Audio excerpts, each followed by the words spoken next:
नमस्कार, आप सबका एचएन अध्ययन में स्वागत करता हूं। कैसे हैं आप सब? आशा करता हूं कि आपकी पढ़ाई अच्छी चल रही होगी। तो हमने कहा था, वादा किया था आप सबसे कि आप लोग को YouTube पे जल्दी ही रिवीजन की क्लासेस, आपकी जो असिस्टेंट प्रोफेसर का एग्जाम लगा हुआ है फरवरी में, उसके लिए कंप्लीट जीएस का रिवीजन क्लास YouTube पे चालू होगा। YouTube पे हमारी क्या क्या स्ट्रेटेजी होगी उसके बारे में थोड़ा सा आपसे डिस्कस कर लेता हूँ, फिर आएंगे अपने क्लास पे। देखिए, आज की डेट है जो है वो है 25 दिसंबर। तो आज आपको पता है 25 दिसंबर है और बहुत सारे लोग क्रिसमस मना रहे हैं। तो उन सभी लोग को जो वीडियो देख रहे हैं सबको बहुत बहुत क्रिसमस की शुभकामनाएं, मैरी क्रिसमस। आप सबका आशा करता हूं कि आज का दिन जो है वो अच्छा हो, आने वाला दिन आपका अच्छा हो, आज जो नया वर्ष है वो आपके लिए बेहतरीन साबित हो। जिस भी एग्जाम का आपका टारगेट है वो एग्जाम आपका क्वालिफाइड हो। तो 25 दिसंबर से मैं डिस्कस करने वाला हूँ कि हम लोग अपने एचएन अध्ययन के यूट्यूब पे क्या क्या प्रोग्राम जो है वो शुरू करने चल रहे हैं। देखिए, सबसे पहले तो आपको यूपीएचईएससी, जिसका नाम बदल कर आपको यूपीई हो गया है, यानी कि उत्तर प्रदेश शिक्षा सेवा चयन आयोग, जो हिंदी में है आपका है उत्तर प्रदेश शिक्षा सेवा चयन आयोग, ये इसका नाम हो गया है। ठीक है, आपको इसके बारे में पता है। इस एग्जाम का जो आपका डेट है 9 और 10 फरवरी, 9 एंड 10 फरवरी का आपको इसका एग्जाम देना है। इस एग्जाम की जो जीएस है, जिसमें आपका 30 क्वेश्चन जीएस के पूछे जाते हैं, आपको पता है कि ये 30 क्वेश्चन जो हैं वो डिसाइडिंग फैक्टर होते हैं कि आपका सिलेक्शन होने जा रहा है या आप बाहर होने जा रहे हैं। और सिलेक्शन होने जा रहा है तो आपका सिलेक्शन कहाँ पे होगा, किस स्टेट मतलब किस जिले में आपको मिलेगा, अच्छे जिले में मिलेगा या किसी आप बैकवर्ड जिले में चले जाएंगे जो यूपी के पूर्वांचल से हैं, या किसी भी जिले में। अब ये आपके ऊपर डिपेंड करता है कि आपको लखनऊ चाहिए, कहाँ चाहिए। तो इसके लिए आपको अच्छी रैंक लानी पड़ेगी और अच्छा आपको नंबर लाना पड़ेगा। सबका यही उद्देश्य होता है कि उनको अच्छी जगह पोस्टिंग मिले, क्योंकि ये परमानेंट जॉब होती है। आपको पता है कि इसमें ट्रांसफ़र होता नहीं है, पूरे लाइफ में आपको एक बार ट्रांसफ़र का मौका मिलता है। तो कोशिश करिए कि आपको जब नौकरी मिले तो किसी अच्छे ज़िले में मिले, ताकि आपको परमानेंट वहीं पर रहना, क्योंकि आगे आपको अपने भविष्य बनाना है, अपने बच्चों का भविष्य बनाना है। तो क्यों ना आज ही प्रयास कर लिया जाए कि 2, 4, 5 नंबर एक्स्ट्रा कर लिया जाए, ताकि परमानेंट जहां आपको नौकरी मिले आप जीवन में सेटिस्फाइड रहें, आपको कभी ट्रांसफर के जिग में ना पड़ना पड़े। हालांकि अब यूपी गवर्नमेंट ने ट्रांसफर की पॉलिसी बदल दी है। अब आप 3 साल में एक बार ट्रांसफर ले सकते हैं, लेकिन सिर्फ एक ही बार ले सकते हैं जीवन में। बाकी जुआड़ वाड़ है तो अलग ही बात है। तो हम यहाँ पे ये डिस्कस करेंगे कि हमारा क्या क्या प्रोग्राम होने वाला है। ये जो आपका 30 क्वेश्चन देखिए, सबसे पहले हमारा एक बैच चल रहा है 50 दिन का संभव बैच। अभी मैं आपको दिखा देता हूं। उसके अलावा हमारा एक बैच, दूसरा जो बैच आया है वो है प्रहार बैच। कौन सा बैच? प्रहार बैच। प्रहार बैच में आपको नोट्स मिलेगा प्लस टेस्ट मिलेगा। संभव बैच में आपको क्लास मिलेगा प्लस नोट्स मिलेगा प्लस टेस्ट मिलेगा, प्लस इसमें एक आपको टेलीग्राम ग्रुप मिलेगा जहां आपको 24/7 आप अपने डाउट क्लियर कर सकते हैं और आपको उसमें प्रैक्टिस कराया जाएगा। ये सारे बैच मैं आपको अभी दिखा देता हूं। आप चाहें तो हमारे एचएन अध्ययन एप्लीकेशन पर जाकर के ज्वाइन कर सकते हैं। ठीक है, ये हमारा ऐप है। आप जब एचएन अध्ययन, इसी वीडियो के डिस्क्रिप्शन में इसका लिंक है, या प्ले स्टोर से जाकर के आप एचएन अध्ययन सर्च करेंगे तो ये ऐप आपको मिल जाएगा। जब आप ऐप डाउनलोड करेंगे तो ऐसे आपको आपके होम पेज पे ये दिखेगा। तो आपको अगर एचएन अध्ययन का आपको बैच ज्वाइन करना है जीएस का, तो आप इसमें जीएस के सेक्शन खोलिए। यहाँ पे आप देखेंगे तो आपको जीएस बैच दिखेगा। इस सेक्शन को जब आप खोलेंगे तो यहाँ आपको जीएस के कई सारे बैच दिखेंगे, लेकिन जो आपके एग्जाम के लिए बैच है वो है 50 दिन का संभव बैच। इसका फीचर मैंने आपको बता ही दिया है। अगर आपको पूरी क्लास के साथ सब कुछ चाहिए तो ये बैच ज्वाइन करिए, आपको बहुत बेहतरीन कंटेंट के साथ सब कुछ मिल जाएगा। और अगर आपको लगता है कि नहीं, आपको क्लास नहीं लेनी है, आपको सिर्फ प्रैक्टिस करना है और आपको सिर्फ नोट्स चाहिए, तो ये प्रहार बैच आप जाकर के बाई कर लेंगे तो आपको नोट्स और टेस्ट सब कुछ मिल जाएगा। हिंदी साहित्य का जो बच्चा है उसको अलग से बैच, आपको जीएस नहीं लेना है। अगर आप हिंदी साहित्य के स्टूडेंट हैं तो हिंदी साहित्य का हमारा ये संगम बैच आ गया है, 50 दिन का संगम बैच। इसमें आपको हिंदी साहित्य और जीएस एक साथ मिल जाएगा। इसमें आपको अलग से जीएस नहीं लेना है। इसी हिंदी के बैच में आपको जीएस फ्री में मिल जाएगा। तो आप अगर हिंदी के बच्चे हैं तो आप संगम बैच ज्वाइन कर लीजिए, बहुत बेहतरीन कंटेंट, क्वालिटी क्लास आपको मिलेगी। ठीक है, चलिए अब हम आते हैं कि हमें YouTube का जो प्रोग्राम है उसमें क्या मिलेगा। देखिए ये तो बैच की बात हो गई। जो पेड बच्चे हैं बहुत कम मिनिमम प्राइस में हम लोग 599 और 399 के प्राइस में कर रहे हैं। आप चाहें तो आप बहुत ईजिली ज्वाइन कर सकते हैं और बार बार ये परीक्षा देने का मौका नहीं मिलता है, तो मैं कहूँगा कि जितना हो सके आप लोग ज्वाइन करिए, ठीक है। नहीं ज्वाइन कर पा रहे तो आपके लिए यूट्यूब पे हम लोग क्या करेंगे, कंप्लीट रिवीजन क्लास करवाएंगे। कंप्लीट जितने भी टॉपिक्स आपके सिलेबस पे लगे हुए हैं उन सब का रिवीजन करवाऊंगा, जिसमें आपको करंट, आपका पॉलिटी, आपका इंडियन नेशनल मूवमेंट, जितने भी टॉपिक हैं, ठीक है। कुछ मैं कराऊंगा, कुछ अतुल सर कराएंगे, कुछ मैम कराएंगी, कुछ प्रियंका मैम कराएंगी, कुछ और फैकल्टी, अलग अलग फैकल्टी के माध्यम से हम कराएंगे, ठीक है। आपको पूरा क्लास यहाँ पे रिवाइज करा देंगे। अगर आप नहीं चाहते हैं बैच ज्वाइन करना तो आप यूट्यूब के माध्यम से कर सकते हैं, लेकिन जो उसकी PDF होगी वो सिर्फ पेड बच्चों को मिलेगी, ठीक है। एक और इन्फॉर्मेशन आपको मैं देना चाहता हूँ कि आप में से बहुत सारे लोग हमारा टेलीग्राम नहीं ज्वाइन किए हैं। भैया टेलीग्राम ज्वाइन कर लो। यहाँ पे आपको, ये हमारा ऑफिशियल टेलीग्राम है HN अध्ययन, इसके डिस्क्रिप्शन में लिंक है, इसको ज्वाइन कर लीजिए। यहाँ पे हमने देखिए यहाँ आपको पूरी कंप्लीट पॉलिटी का फ्री क्लास भेज दिया है, मतलब फ्री नोट्स भेज दिया है। तो जो आप क्लासेज यूट्यूब पे देखेंगे ना, उसके बहुत सारे जो नोट्स भेजे जाएंगे, इसमें प्रैक्टिस कराई जाती है, सब कुछ कराया जाता है। तो आप टेलीग्राम ज्वाइन कर लीजिए HN अध्ययन। बहुत कम लोग अभी जुड़े हैं, बहुत सारे लोग को इसका इन्फॉर्मेशन नहीं है, तो मैं आपको बता देता हूँ, टेलीग्राम जरूर ज्वाइन कर लीजिए। यहाँ आपको बहुत कुछ फ्री में मिल जाएगा, ठीक है। चलिए अब अपने टॉपिक पे आते हैं। हमारा जो टॉपिक है आज का वो है पॉलिटी। इस वीडियो में हम पॉलिटी के मैक्सिमम क्वेश्चन जो आपके UPHSC और UP PCS में आए हुए हैं वन लाइनर, उसको प्रयास करेंगे खत्म करने का। 2-3 लेक्चर्स को मैं लूंगा, छोटे छोटे लेक्चर्स लूंगा, बहुत बड़े लेक्चर्स नहीं, ताकि आप लोग बोर ना हो। और जितने भी PYQ आए हैं उसको वन लाइनर फॉर्म में हम लोगों ने कलेक्ट कर लिया है और कोशिश करेंगे कि आपका वन लाइनर फॉर्म में धीरे धीरे सारी चीजें कवर कर दी जाए, ठीक है। चलिए पॉलिटी में आपको क्या क्या पढ़ना है, ये सिलेबस आपके सामने है, आप देख सकते हैं। आपको प्रस्तावना पढ़ना है, यानी कि आपको प्रियम्बल पढ़ना है। आपको मौलिक अधिकार पढ़ना है, यानी कि फंडामेंटल राइट्स पढ़ने हैं। आपको DPSP पढ़ना है, यानी कि राज्य के नीति निर्देशक तत्व जिसे बोलते हैं। आपको मौलिक कर्तव्य यानी कि फंडामेंटल ड्यूटीज पढ़नी है। आपको विधानमंडल, कार्यकारिणी, न्यायपालिका, निर्वाचन आयोग, और क्या पढ़ना है, लोक सेवा आयोग, ये पढ़ना है। ये आपके सिलेबस में है। ये हम जो आपको, ये हमारा नोट्स ही है, यही नोट्स आपको दिया जाएगा पेड बैच में। वहां आपको कंप्लीट इन सब पे पूरी थ्योरी मिलेगी और साथ ही साथ PYQ मिलेगा। तो ये जो PYQ वाला सेक्शन है, इसी सेक्शन को YouTube पे आपको पढ़ाया जाएगा, ठीक है। चलिए तो आज हम अपने पॉलिटी क्लास की शुभारंभ करते हैं। भगवान श्री राम और भगवान श्री गणेश का नाम लेकर के आज से शुभारंभ करिए, और जिनके जो भी भगवान हैं उनका नाम लेकर आप शुभारंभ करिए। और आपका जो लक्ष्य होना चाहिए वो होना चाहिए कि आपको 27+ प्रश्नों का आपको टारगेट रखना चाहिए इस एग्जाम में। 27+ से नीचे आपका टारगेट मत रखिए, ताकि आपका जो कॉन्फिडेंस रहे वो बूस्ट रहे। एक सेकंड,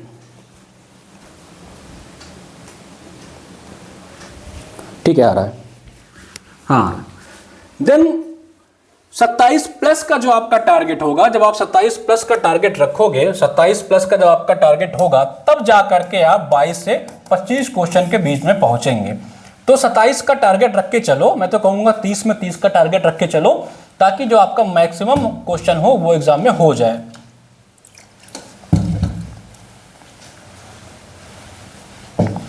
ठीक है, तो आपका जो लक्ष्य होना चाहिए वो कितना होना चाहिए भाई मेरे, वो होना चाहिए आपका 27। ठंडी का मौसम है, सब लोग रजाई में बैठे होंगे, आराम से इस वीडियो को डबल की स्पीड के, जितने की भी स्पीड से आप कर सकते हैं, इस वीडियो को करिए और पूरा वीडियो देखिएगा। सिर्फ वन लाइनर नाम मैं आपको बताऊंगा, इसके साथ ही साथ इसमें इतना मैं आपको फैक्ट बता दूंगा कि पॉलिटी का इससे बाहर कोई प्रश्न नहीं आने वाला है। जो भी प्रश्न इसके बाहर आएगा वो समझ लीजिए कोई नहीं कर पाएगा, कोई नहीं कर पाएगा जो इसके बाहर से आएगा। जितना पढ़ाऊंगा चुपचाप पढ़ लेना, प्रैक्टिस कर लेना, रिवाइज कर लेना। बैच ज्वाइन करना हो तो बैच ज्वाइन कर लेना, नहीं तो यहीं से चुपचाप पढ़ो, रिवाइज करो और सीधा सीधा भैया प्रोफेसर बन जाओ। इससे बेहतरीन नौकरी आपको नहीं मिलने वाली है, ठीक है, और ये मौका पता नहीं कब आपको मिले। चलिए पहला क्लास, और एक चीज और है कि जो चीजें हैं मैं यहाँ हिंदी में पढ़ाना चल रहा हूँ, जो टर्मिनोलॉजी है मैं उसे इंग्लिश में पढ़ाऊंगा। हिंदी इंग्लिश का लोचा खत्म करो मेरे भाई, तैयारी आप कर रहे हो महाविद्यालय में प्रोफेसर बनने का, किसी गांव में आपकी पोस्टिंग हो जाएगी तो वहां पे आप जा करके बच्चों को आपको हिंदी में ही पढ़ाना पड़ेगा। फिर बच्चों से आप नहीं कह पाओगे कि मैं सीबीएसई बोर्ड से पढ़ के आया हूँ, मैं आईसीएसई बोर्ड से पढ़ के आया हूँ, तो मैं हिंदी में नहीं पढ़ा पाऊंगा। ठीक है, ये महाविद्यालय की आप तैयारी कर रहे हो, आप किसी यूनिवर्सिटी की तैयारी तो कर नहीं रहे हो।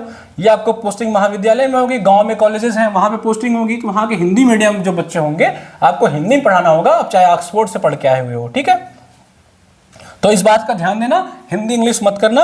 बाकी मैं अपनी तरफ से पूरी कोशिश करूंगा कि जो टर्मिनोलॉजी है वो इंग्लिश में बताने का प्रयास करूं। चलिए, पहला सवाल है, संविधान के किस भाग में निर्वाचन यानी कि इलेक्शन से संबंधित प्रावधान है? तो यह है भाग 15। आपको पता है कि आपका जो निर्वाचन आयोग है आपके सिलेबस में लगा हुआ है, ये किस पार्ट में है, ये किस पार्ट में है, ये आपको बताना है। इसके अलावा आर्टिकल 324 और आर्टिकल 326, आज से 10-15 दिन पहले, एक minute,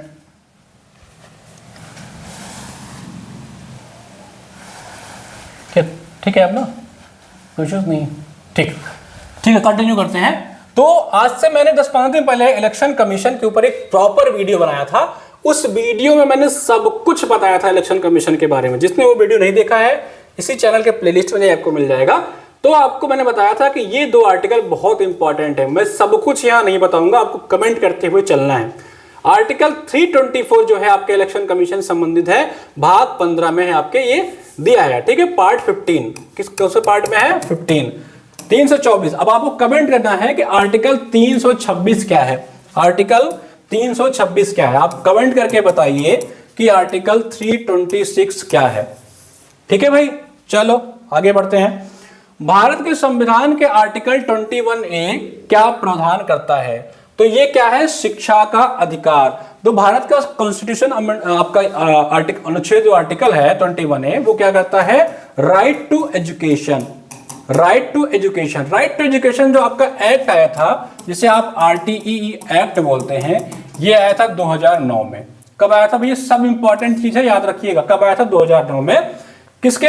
86th constitution amendment, 86th constitution amendment act सन 2002। याद रखिएगा, ये भी एग्जाम में पूछा गया है। कब आया था? 2019 में, 2009 में ये एक्ट आया था। किसके तहत? 86 यानी 86वें कॉन्स्टिट्यूशन अमेंडमेंट एक्ट के तहत सन 2002 में ये एक्ट लाया गया था। लेकिन जब ये एक्ट लागू किया गया, ये एक्ट लागू कब किया गया? ये एक्ट पूछे लागू कब किया गया है, तो ये लागू हुआ आपका 1 अप्रैल 2010 से। कब से लागू हुआ? 1 अप्रैल 2010 से। ये सारे पॉइंट्स इंपॉर्टेंट है, याद रखिएगा। चलिए अगला सवाल देखते हैं क्या है भाई। अगला सवाल क्या है? भारत में, अगला सवाल एक बार देख लेते हैं क्या है। भारत में अब तक कितनी बार वित्तीय आपात स्थिति घोषित की गई? यानी कि भारत में अभी तक कितनी बार फाइनेंशियल इमरजेंसी डिक्लेयर की गई है? तो इसका जवाब है कभी नहीं। देखिए, आपके संविधान में 3 तरह के इमरजेंसी है। एक है आर्टिकल 352 के तहत, एक आर्टिकल 356 के तहत और एक आर्टिकल 360 के तहत। तो जो 360 वाला आर्टिकल है, यही आपका फाइनेंशियल इमरजेंसी है, जो आज तक कभी लागू नहीं किया गया है। क्यों? कभी भारत में ऐसी वित्तीय आपात आज तक आई नहीं। ये सवाल इसलिए पूछा गया था कि जब 2020-21 का टाइम था, तो उसमें कोविड चल रहा था। तो कोविड टाइम पे ऐसा सिचुएशन आया था कि लोगों को लग रहा था कि हो सकता है कि फाइनेंशियल इमरजेंसी की जरूरत पड़ जाए। तो हो सकता है ये सवाल उसी हिसाब से लहजे से पूछा गया हो, करंट में रहा था। तो इसका आर्टिकल क्या है? 360। अब आपको कमेंट करना है कि आर्टिकल 352 और आर्टिकल 356 क्या है। सब कुछ नहीं बताऊंगा, कमेंट करते हुए चलना है, सिर्फ सोते हुए वीडियो नहीं देखना है। कमेंट करोगे तो आपको याद भी रहेगा, याद रखना है। ठीक है, चलिए अगला सवाल क्या है हमारा। अगला सवाल क्या है भाई हमारा? और मैं आपको एक चीज और दिखा देता हूं कि ये जो हमारे नोट्स हैं, मैं अभी थोड़ी देर में मंगाता हूँ, नोट्स लेके आइए अगर हो गया हो तो नोट्स हमारे, ये जो आपके नोट्स हैं ये अवेलेबल करवा दिए गए हैं। आप जा करके हमारे एप्लीकेशन पे, ऐप पे जा करके इसको डाउनलोड कर सकते हैं, बाय कर सकते हैं। मैं आपको दिखा देता हूँ आपको कहाँ से लेना है। सबसे पहले ये आपको हमारा एप्लीकेशन डाउनलोड करना पड़ेगा, चयन धन ऐप डाउनलोड करना पड़ेगा। चाहे तो आप GS वाले सेक्शन में चले जाइए, नहीं तो जो आप डाउनलोड करेंगे तो यहाँ आपको दिखेगा test and notes PDF, test and notes PDF में जब आप जाएंगे, जब आप इस पर क्लिक करेंगे तो आपको यहाँ पे हमारा ये प्रहार बैच दिख जाएगा। इस टेस्ट एंड नोट्स पीडीएफ के सेक्शन में आपको जितने भी टेस्ट पीडीएफ वाले मटेरियल हैं, जो हमारे मटेरियल हैं, वो आपको यहाँ से मिल जाएगा। तो यहाँ से आपको प्रहार बैच मिल जाएगा जिसकी प्राइस सिर्फ 399 रुपये में है। तो इतने कम प्राइस में प्रोफेसर की तैयारी पूरे हिंदुस्तान में कोई नहीं करा सकता है जितने में अध्ययन करा रहा है। तो आपकी रिस्पॉन्सिबिलिटी बनती है कि अगर हम इतने कम प्राइस में आपको तैयारी करा रहे हैं तो आप सिलेक्शन लेकर के इससे प्रूफ करो कि इतने कम प्राइस में आप प्रोफेसर बन सकते हैं। ठीक है, तो जाइए एप्लीकेशन पे, इस नोट्स को अगर आपको बाय करना है तो यहां से आप प्रहार बैच से बाय कर सकते हैं। चलिए अपने हम टॉपिक पे आते हैं। हमारा टॉपिक क्या था भैया, अब तक कितने बार फाइनेंशियल इमरजेंसी लगी है? तो इसका जवाब क्या था कि अभी तक कभी भी फाइनेंशियल इमरजेंसी नहीं लगी है। ठीक है,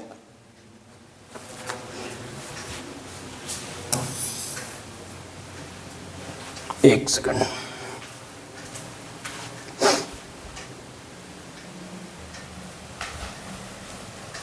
अब आवाज में कोई इशू तो नहीं है? आप लोग भैया कमेंट करके बताओ आवाज में कोई दिक्कत तो नहीं आ रही है, उसको सामने करिए। हाँ ठीक है, आवाज में कोई इशू नहीं ना? तो चलिए फिर अगला प्रश्न देख लेते हैं। तो क्या है, सवाल क्या था? फाइनेंशियल बिल के वित्तीय आपात के बारे में हम लोग ने बात कर लिया। ये आपके भारत में कभी नहीं लगी है और आर्टिकल 360 में इसके बारे में चर्चा की गई है। मैंने पूछा था आर्टिकल 352 और आर्टिकल 356, 52 और 56 के बारे में आपको कमेंट करके बताना है। ठीक है, अगला सवाल क्या है, कोई विधेयक धन विधेयक है या नहीं, अंतिम तौर पर कौन डिक्लेयर करता है? यानी कि धन विधेयक का मतलब यहां है मनी बिल। इंग्लिश वाले सुन लेना भाई, मनी बिल क्या है? Money bill. कोई विधेयक यानी कि आपका जो विधेयक आते हैं वो आपके मनी बिल है या नहीं है, इसको कौन प्रूफ करता है? इसका क्या सही जवाब है? लोकसभा का अध्यक्ष। आपको पता है कि मनी बिल सिर्फ और सिर्फ लोकसभा में ही प्रस्तुत किया जा सकता है और कहीं भी नहीं, राज्यसभा में नहीं और कहीं भी नहीं। और मनी बिल के बारे में आपके किस आर्टिकल में है? मनी बिल आपका आर्टिकल 110 में है, याद रखिएगा, बहुत बार एग्जाम में पूछा गया है, फिर से पूछ सकता है। अगर आपको पूछे कि मनी बिल किस आर्टिकल में है तो है आर्टिकल 110। और एक सवाल अगर आपको थोड़ा और ट्रिकी बनाएगा, थोड़ा टफ की ओर ले जाएगा, ये तो हो गया सरल सवाल कि कौन मनी बिल प्रस्तुत मतलब प्रूफ करता है, किस आर्टिकल। अगर ये थोड़ा सा घुमाएगा तो पूछेगा कि किस आर्टिकल के तहत ये कहा गया है कि मनी बिल सिर्फ और सिर्फ लोकसभा में प्रस्तुत किया जा सकता है, या तो ये कहेगा कि किस आर्टिकल के तहत ये कहा गया है कि मनी बिल राज्यसभा में प्रस्तुत नहीं किया जा सकता है। तो याद रखिएगा ये है आर्टिकल 109। जो अभी तक आप लोग 110 याद करते रहे हैं उससे एक कम। दोनों ऑप्शन रहेगा एग्जाम में, भट्ट से मारोगे 110 और सीधा सीधा माइनस करके या एक नंबर अपना खराब करके चले जाओगे। हालांकि इस एग्जाम में माइनस मार्किंग तो है नहीं, पर जो फ्री का नंबर इजी का प्रश्न होता है वो गलत करके आ जाओगे, फिर क्या घर पे आके मिलाओगे सर ऐसा है कि गलतियां हो गई। याद रखिएगा कोई भी एग्जाम निकालने का सिंपल तरीका यही है कि रिवीजन करिए और इजी प्रश्न गलत मत करिए। सिंपली रिवाइज करिए, अपने नोट्स बनाइए, उसको बार बार रिवाइज करिए। मैं कमेंट करने के लिए क्यों बोल रहा हूं कि आर्टिकल क्या है, इस पे कमेंट करिए, इसको बताइए। जब आप लिखते हैं ना तो आपको बहुत अच्छे से याद होता है। और आपका लिखा हुआ चीज आप अपना 500 पन्ने का नोट्स बना लीजिए, आप एग्जाम के 2 दिन पहले सब रिवाइज कर लेंगे। लेकिन मैं आपसे कहूं कि 500 नहीं, आप 250 पन्ने किताब 2 दिन पहले पढ़ लीजिए, आप नहीं पढ़ पाएंगे। ये हमारा मेंटल सेट होता है। अपना नोट्स जो होता है वो आप 1000 पेज का बना लीजिए ना, तो आप बहुत इजीली उसको रिवाइज कर लेंगे। उसको बहुत इजीली आपके दिमाग में वो बैठ जाता है क्योंकि आपने उसको अपने हाथ से लिखा होता है। ठीक है, और इजी प्रश्न गलत ना हो। जो एग्जाम में क्या होता है कि प्रश्न, जैसे आपका यूपीएचएससी का एग्जाम है, ये जब आप एग्जाम देने जाएंगे तो इसमें आपको कितने प्रश्न मिलेंगे? इसमें आपको 30 क्वेश्चन मिलेंगे। इस 30 क्वेश्चन में 20+ क्वेश्चन जो होंगे वो इजी होंगे और 5 क्वेश्चन थोड़े मॉडरेट लेवल के होते हैं और 5 क्वेश्चन थोड़ा टफ होते हैं। क्या होते हैं? थोड़ा टफ होते हैं। तो बच्चा क्या करता है, जो स्टूडेंट वो इन 5 जो टफ वाला प्रश्न है ना, इस पे ज्यादा फोकस करने लगता है कि बहुत टफ प्रश्न आ गया मेरे भाई, ये जो 20 और 5 है इस पे फोकस करो ना, और ये जो 20 इजी है इसको पूरा का पूरा सही करो, इसको मत गलत करो। आराम से इजली आप 25 प्लस सही करके आओगे विथ गारंटी। लोग करते हैं, लोग करते के सिलेक्शन लेते हैं। ठीक है, तो ये सवाल आपका हो गया। चलिए अगला सवाल देख लेते हैं। अगला सवाल क्या है, भारत के लिए संविधान बनाने के लिए सन 1922 में लोगों द्वारा स्वतंत्र रूप से चुने गए प्रतिनिधि निकाय की मांग किसने की थी? याद रखिएगा, बहुत ही इंपॉर्टेंट सवाल है ये। इसका जो सही जवाब है वो है महात्मा गांधी। आपको पता है कि 1920 में जब असहयोग ऑपरेशन चला था, आपका नॉन कोऑपरेटिव मूवमेंट जब चला था, तो महात्मा गांधी ने एक नारा दिया था कि आजादी इन 1 ईयर, यानी कि 1 साल में हमको आजादी ले लेनी है। उसके कुछ दिन बाद लेकिन कुछ सिचुएशंस ऐसी आई, कुछ ऐसे कांड हो गए कि वो कार्यक्रम जो है स्थगित करना पड़ गया।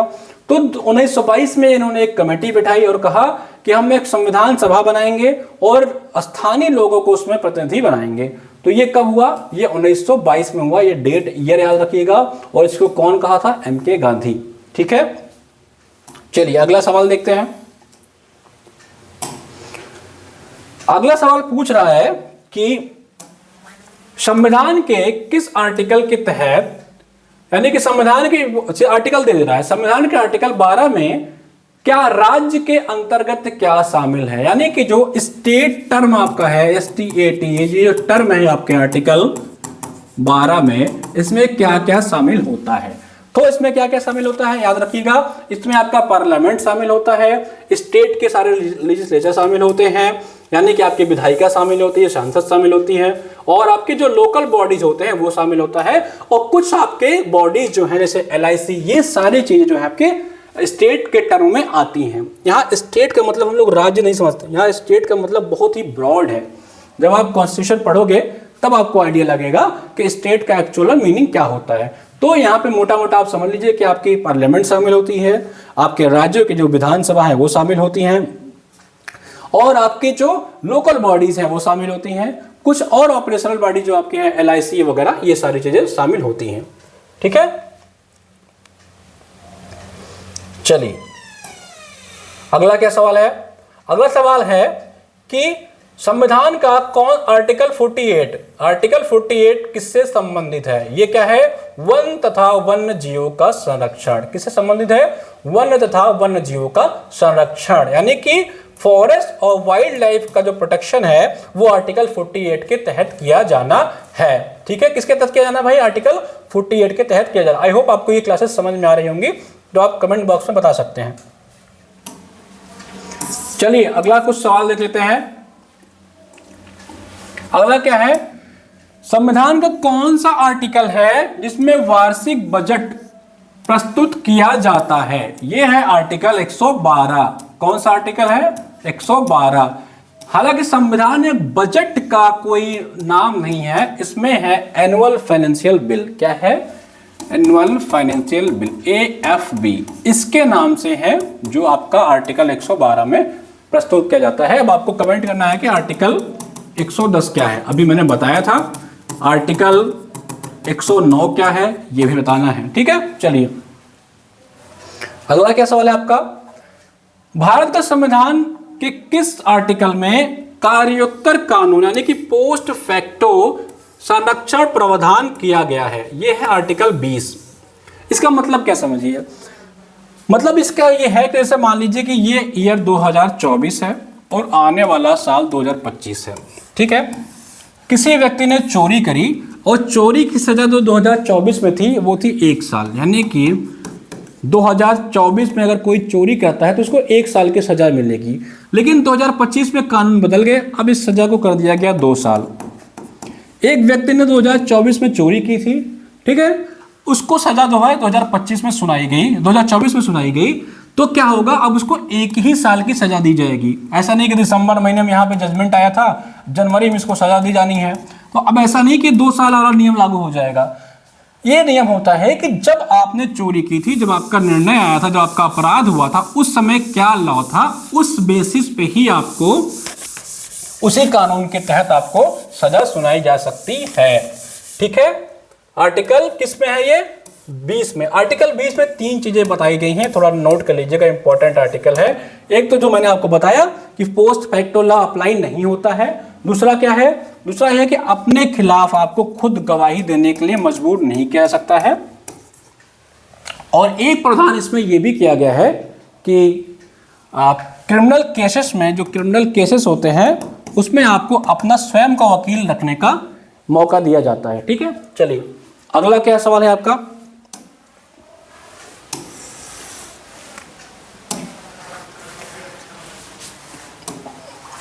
कौन सरकारिया आयोग का एक सदस्य था? इसका सही जवाब है डॉक्टर एसएन सेन। देखिए सरकारिया आयोग बहुत ही इंपॉर्टेंट है, आपको हो सकता है एग्जाम में मिले। ये जो था वो सेंट्रल स्टेट रिलेशन के लिए एक आयोग बनाया गया था। इस आयोग ने कहा था कि बहुत सारे इसने आपके रिकमेंडेशन दिए थे, आई थिंक ये 250 या अगर एग्जैक्ट देखिए 247 रिकमेंडेशन इस आयोग ने दिए थे कि सेंट्रल स्टेट में किस तरह से रिलेशन को मजबूत किया जा सकता है। इस प्रकार से इसने बहुत सारे आपके सुझाव जो है वो प्रणीत किए थे। कोई क्या कमेंट कर रहा है भाई?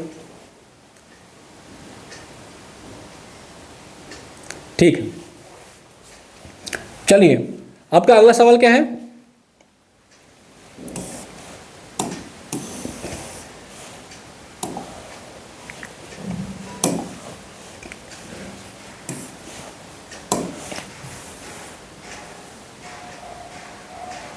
ठीक है, अगला सवाल आपका ये है, कौन सा एक संवैधानिक निकाय यानी कौन सा एक कॉन्स्टिट्यूशनल बॉडी है? तो वो क्या है? Election commission. आर्टिकल 324 के माध्यम से मैंने आपको बताया कि आर्टिकल 324 में इलेक्शन कमीशन के बारे में प्रावधान है और एक आपका कॉन्स्टिट्यूशनल बॉडी है। बार बार इलेक्शन कमीशन सवाल इसलिए पूछ रहा है क्योंकि आपके सिलेबस में मेंशन है। अगला प्रश्न क्या है? जल्दी जल्दी इसको सॉल्व कर लेते हैं। हमारी सामाजिक संस्कृति की गौरवशाली परंपरा का महत्व समझना और उसका परीक्षण करना संविधान के किस भाग में है? तो ये है आपका फंडामेंटल ड्यूटीज। किसमें है भाई? फंडामेंटल ड्यूटीज में।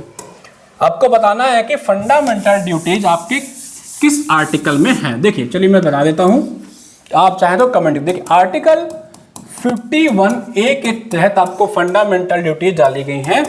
कुल 11 ड्यूटीज हैं और ये कहां से ली गई हैं? ये आपको यूएसएसआर यानी कि रशिया, जब आज के समय में बदला तो रूस से ली गई थी। ठीक है, और जो 11वीं ड्यूटी थी वो क्या था? राइट टू एजुकेशन, जो 86th कॉन्स्टिट्यूशन अमेंडमेंट एक्ट 2002 के तहत लाया गया था, जिसमें 6 से 14 साल के सभी बच्चों को शिक्षा देना अनिवार्य किया गया था, जो मैंने आपको पहले ही बताया है। ठीक है, इस बात को आई थिंक आप समझ गए होंगे। ठीक है, समझ में आ रही है क्लास? कहीं समझ में आ रही है? एक बार आप कमेंट करके चाहे तो बता सकते हैं। चलिए, किस वाद में यानी कि किस केस में सर्वोच्च न्यायालय ने, हाई कोर्ट या सुप्रीम कोर्ट ने कहा कि मूल अधिकार तथा नीति निर्देशक तत्वों के बीच सामंजस्य एवं संतुलन संविधान के आधारभूत ढांचे का एक आवश्यक लक्षण है? बहुत ही इंपॉर्टेंट सवाल, बहुत ही इंपॉर्टेंट सवाल, इसको याद रखिएगा। कहने का मतलब यह है कि सुप्रीम कोर्ट ने एक निर्णय दिया था कि जो आपका फंडामेंटल मूल अधिकार होते हैं यानी कि फंडामेंटल आपके राइट्स होते हैं और जो आपके डीपीएसपी होते हैं, ये दो चीजें जो आपकी हैं, ये एक तराजू के दो पहलू हैं। यानी कि एक तराजू आपको, उनको एक साथ आप रखिए और इन पे बैलेंस बना के चलिए। ऐसा ना हो कि इसके चक्कर में, डीपीएसपी के चक्कर में फंडामेंटल राइट्स को आप कम कर दे रहे हैं या फंडामेंटल राइट्स के चक्कर में आप डीपीएसपी को डाउन कर दे रहे हैं। तो दोनों को बैलेंस करके चलिए, तभी आपका ये जो संविधान है उसकी जो महत्व है वो उजागर हो पाएगी। तो ये किस केस में हुआ था? वो हुआ था मिनर्वा मिल्स। ये 1980 में कर्नाटक में एक मिल थी, एक कपड़े की एक मिल थी, टेक्सटाइल की एक मिल थी। इस मिल को क्या किया भारतीय सरकार ने? इसका राष्ट्रीयकरण कर दिया। तो उसके खिलाफ क्या हुआ? ये एक प्राइवेट कंपनी की मिल थी, तो सरकार ने इसका नेशनलाइजेशन कर दिया। तो ये कंपनी चली गई सुप्रीम कोर्ट में। तो सुप्रीम कोर्ट ने उसी के तहत ये निर्णय दिया था कि डीपीएसपी और फंडामेंटल राइट को बैलेंस करके चलिए। ये किस केस में हुआ था? Minerva mills. याद रखिएगा, बहुत ही इंपॉर्टेंट ये आपका जो है ये सवाल एग्जाम में बनता है, बहुत बार पूछा जाता है ये सवाल, मतलब एक दो बार नहीं, बहुत बार पूछा जाता है ये सवाल। ठीक है, क्या कमेंट कर रहे हैं भाई ये?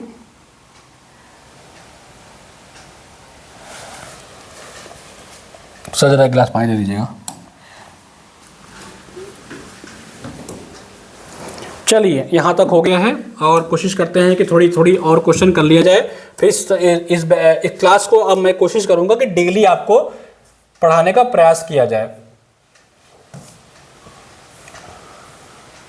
अभी इसके बाद एक दूसरी भी क्लास है।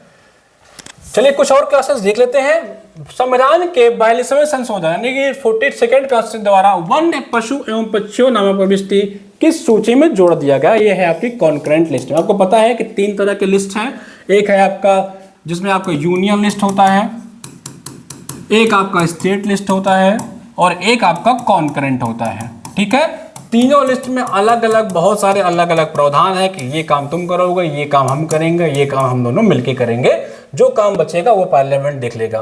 तो इस हिसाब से 3 लिस्ट बनाए गए हैं, तीनों लिस्ट में अलग अलग प्रोविजन है। तो जो आपके पशु पक्षियों का जो प्रविष्टियां हैं, मतलब वन्य जीवों का संरक्षण करना, शिक्षा, एजुकेशन, हेल्थ, ये सब सारी चीज़ें आपको स्टेट के दे दी गई हैं, कुछ चीज़ें कॉन्करेंट में डाल दी गई हैं। हेल्थ और एजुकेशन, ये सब आपको जो एजुकेशन है उसको 42वें कॉन्स्टिट्यूशन अमेंडमेंट के द्वारा आपको कॉन्करेंट में डाल दिया गया। यानी सेंट्रल गवर्नमेंट ने ये कहा भैया मतलब पार्लियामेंट का स्टेट भी संभालेगा, हम भी संभालेंगे, मिल के काम करेंगे इस पर। ठीक है, चलिए अगला सवाल क्या है? संविधान के भारतीय संविधान के अंतर्गत संघ की कार्यकारी शक्तियां कौन धारण करता है? कार्यकारी शक्तियां यानी कि एग्जीक्यूटिव पावर जो होता है वो आपका राष्ट्रपति देखता है। याद रखा, बहुत गलत करते हैं सारे बच्चे ये प्रश्न। कौन देखता है इसका भाई? कौन देखता है? एग्जीक्यूटिव एंड पावर कौन देखता है इसका? राष्ट्रपति देखता है। ठीक है,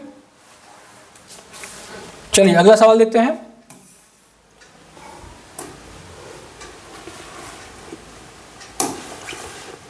भारत का, एक सेकंड,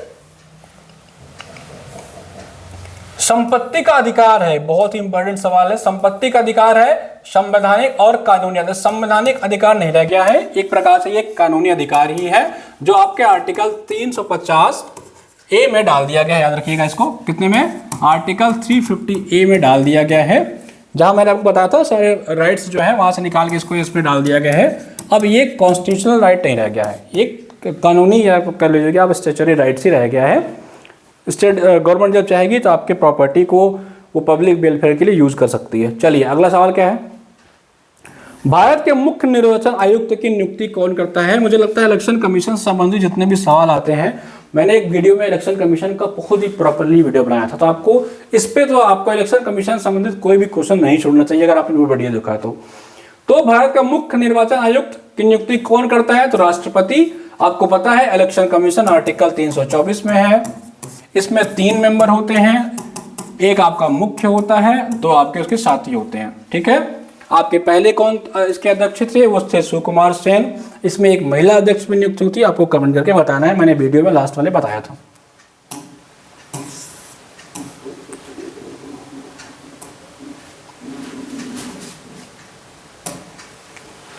कौन सा आर्टिकल भारत के उपराष्ट्रपति के चुनाव से संबंधित है? तो यह आर्टिकल 66। याद रखिएगा सीधा सीधा। आर्टिकल जो 66 है वो कहता है कि वाइस प्रेसिडेंट आपका इलेक्शन किस तरह से किया जाएगा। ठीक है, लोकसभा में राज्यों से निर्वाचित सदस्यों की संख्या कितनी है? लोकसभा में राज्यों से निर्वाचित सदस्यों की संख्या कितनी है? वो है 530।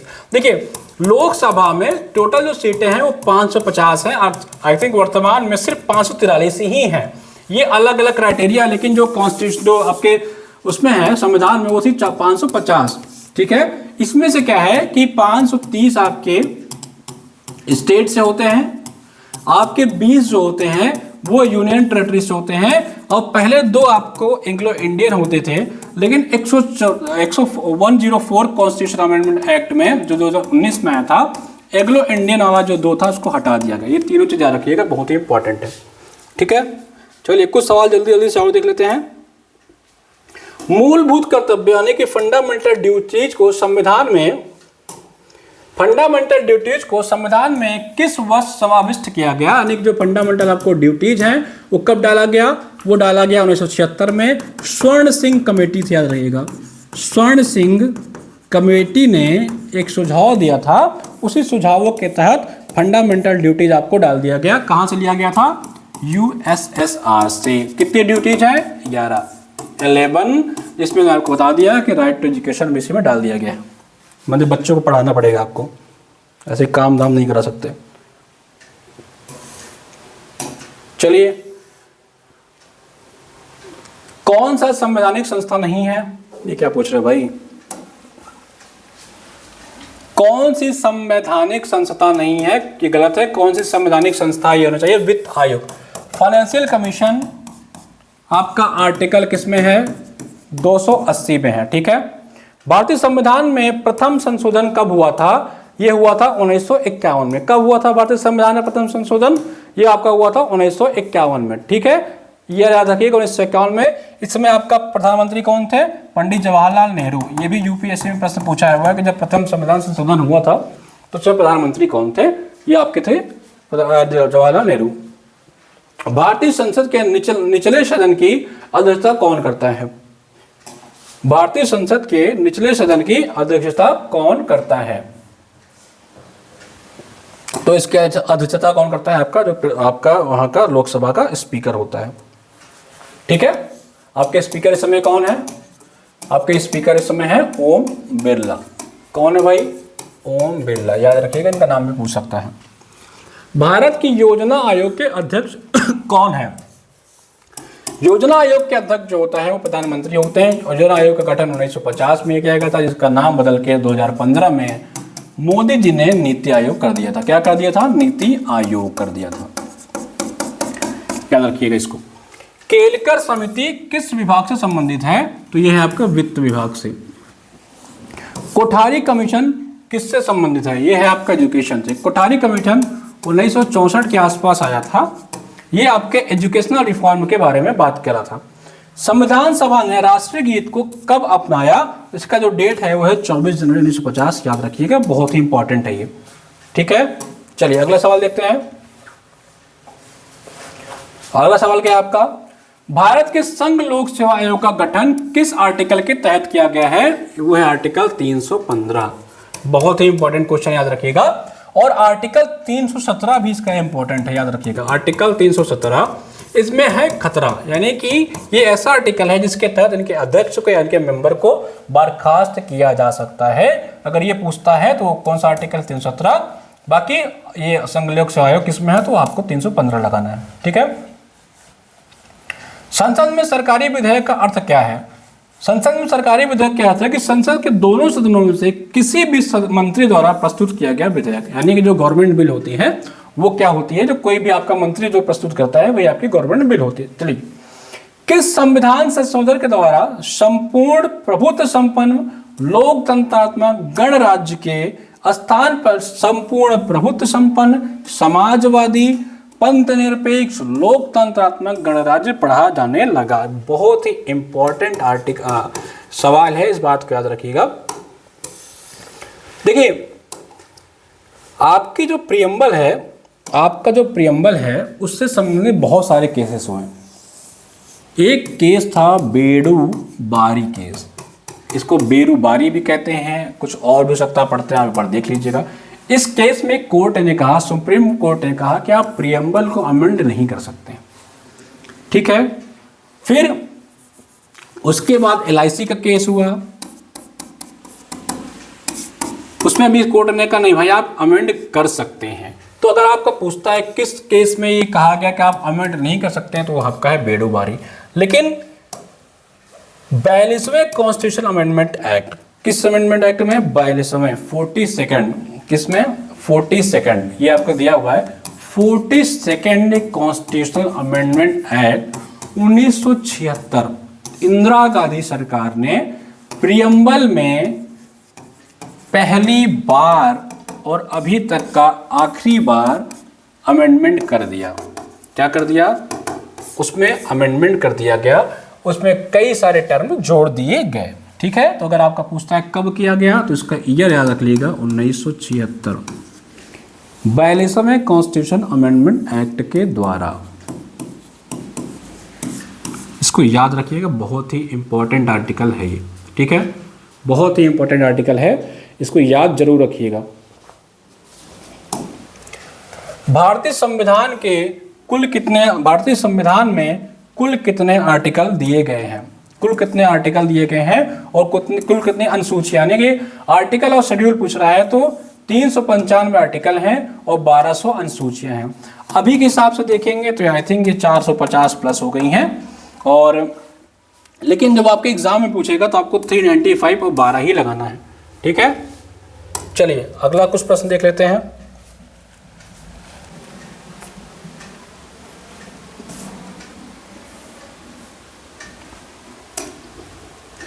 बालकों के लिए मुक्त एवं अनिवार्य शिक्षा का अधिकार अधिनियम एक्ट 2009 प्रभाव में कब आई? इसको मैं आपको जवाब दे चुका हूं पहले ही, 1 अप्रैल 2010। भारतीय संविधान के किस आर्टिकल के तहत संघ लोक सेवा आयोग के अध्यक्ष एवं सदस्य को उनके पद से हटा लो? भैया आ गया सवाल ही, किसके तहत है? आर्टिकल 317, याद रखिएगा, बहुत ही इंपॉर्टेंट आर्टिकल है। भारत के राष्ट्रपति किसको अपना त्यागपत्र देते हैं? तो राष्ट्रपति उपराष्ट्रपति को देता है, उपराष्ट्रपति राष्ट्रपति को, दोनों के म्यूचुअल अंडरस्टैंडिंग है, जब जिसको हटना होगा उसको पत्र देके हट लेंगे, ठीक है, याद रखिएगा। वाइस प्रेसिडेंट किसको देता है? प्रेसिडेंट को, और प्रेसिडेंट देता है आपको वाइस प्रेसिडेंट, यानी कि वाइस वर्सा है, ठीक है। चलिए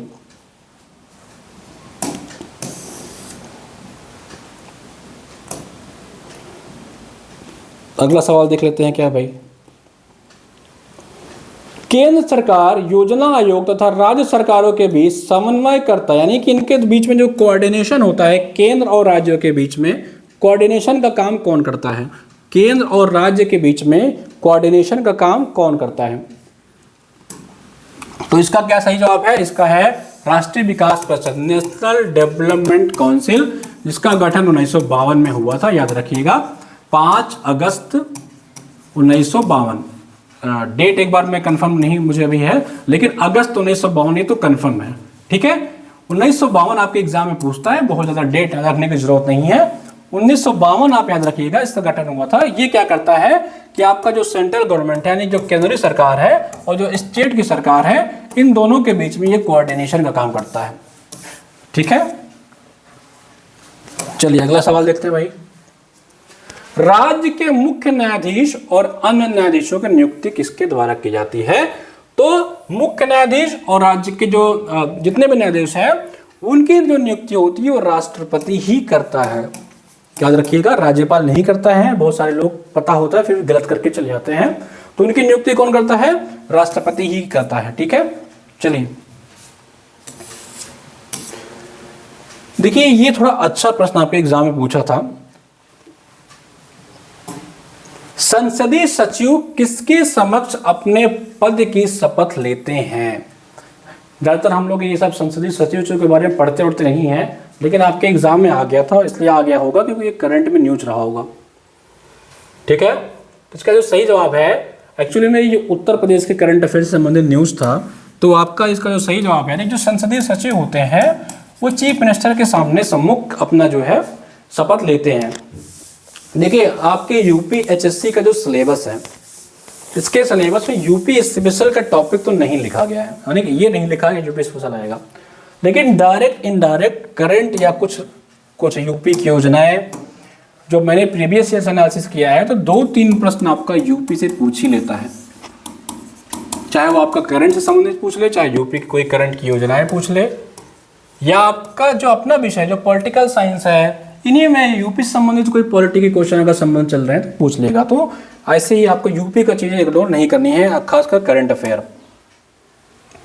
देखिए ये भी टॉप लेवल का प्रश्न था, जिसकी अंडरस्टैंडिंग होगी वही ये प्रश्न कर पाया होगा। चलिए, किस आर्टिकल के तहत कलेक्टर की न्यायिक शक्तियां जिला न्यायाधीश को दी जाती हैं? किस आर्टिकल के तहत जो आपका कलेक्टर होता है उसकी न्यायिक शक्तियां हैं वो जिला न्यायाधीश को दी जाती हैं? तो है आर्टिकल 50। आपको पता होगा आर्टिकल 50 जो है 50-50 डिवाइड करता है एग्जीक्यूटिव की पावर और कोर्ट की पावर को। तो इसी के तहत इसीलिए इसको 50 में रखा गया, तो 50-50 डिवाइड कर देता है, तो सेपरेशन ऑफ पावर, तो ये आर्टिकल 50 में है। इसी की तहत जो थोड़ा बहुत दिमाग लगाया होगा वो इसको टिक कर दिया होगा। ठीक है, चलिए, राज्य विधानसभा के सदन की बैठक की, राज्य जो विधानसभा है उसके सदन की बैठक की लिए जो गण होते हैं, जो कोरम होता है, कोरम लिख लीजिएगा आप इंग्लिश में, कोरम कितना होना चाहिए, वो है आपका 10 सदस्य या 1/10 मिनिमम जो हो।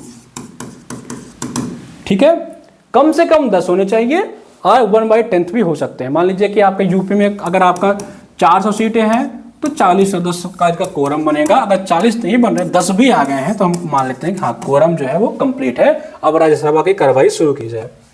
ठीक है, तो मिनिमम 10 होने ही चाहिए। यहां पर एक्सप्लेनेशन लिखा हुआ है, 10 सदस्य अथवा सदन के कुल सदस्य संख्या का 10वां भाग जो भी अधिक हो उस हिसाब से आप बैठा सकते हैं। चलिए, भारतीय संविधान के किस अनुच्छेद के तहत उत्तर प्रदेश में महाधिवक्ता की नियुक्ति की गई है, तो यह आर्टिकल 165।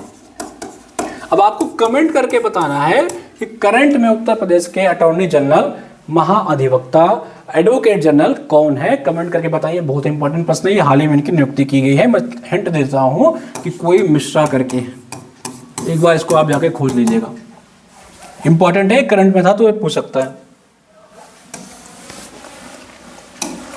राज्य के नीति निर्देशक तत्वों का, राज्य के नीति निर्देशक तत्वों का कौन सा आर्टिकल राज्य को निर्देशित करता है कि वह उद्योगों के प्रबंधन में कामगारों की सहभागिता सुनिश्चित करे, तो वो है आपका आर्टिकल 43A।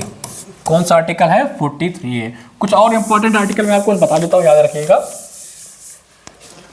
एक है आर्टिकल आपका 23। ये आर्टिकल आपका है ह्यूमन ट्रैफिकिंग से संबंधित, ह्यूमन ट्रैफिकिंग से संबंधित। बहुत सारे आप लोग देखते हैं कि कहीं वो किडनैप हो गया, कहीं उसको पार कर दिया, नेपाल के बॉर्डर से ट्रैफिकिंग हो रही, तो वो आर्टिकल किसके तहत है? 23 के तहत। एक आर्टिकल है आपका 24, इसमें यह कहा गया है कि आप बच्चों से फैक्ट्रियों में काम नहीं करा सकते।